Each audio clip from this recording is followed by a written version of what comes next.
A lot of times we think we have all the good stuff on the inside, that we don't really have to go out there and do anything, right? And on the flip side, you see that there's all kinds of people that have all of this stuff on the outside, but on the inside, it's not so good. So like, how do you figure out which one's more important, and how does that work? In fact, you can see a lot of times, there's a famous a podcast that I'm listening to right now called We Fall, about the fall of WeWork and its massive like drop in valuation and how it just looks so good from the outside. And it was really a few people that kind of looked around, they ran the numbers like, I don't think this is actually going to work. And that ultimately led to this big drop. And so one of the things was that the person in charge of it was such an attractive figure, and so many people wanted to believe it, that they didn't bother actually checking about the profitability of the company. So that's a fascinating concept. The interesting thing is, that kind of leads us to our current discussion, is that a lot of times we sort of look to something on the outside and expect a certain thing.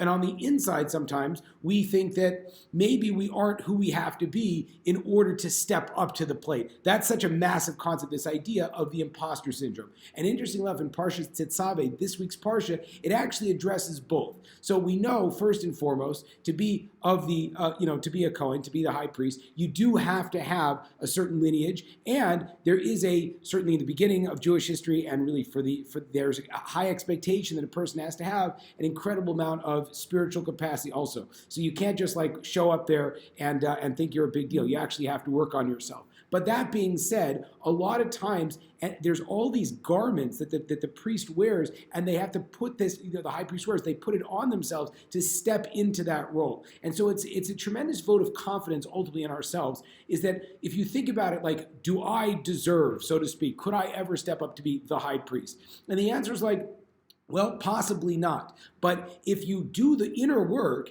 then sometimes the outer clothing, the outer garments will sort of the position, surrounding yourselves with the right kind of people, dressing the right way, doing the right kinds of things, even if you don't feel it on the inside, will actually be what you need in order to step you into that level. So it doesn't mean that you can just sort of like put on a nice shirt and suddenly you're a big deal, because you're not, right? But it also means that in the process to growth, we don't have to rely on just ourselves or just our own capacity. We can actually sometimes put on the yoke of leadership, to put on the clothing of leadership, to dress and to act and to surround ourselves with a certain thing in order to ultimately make us successful. Shabbat Shalom.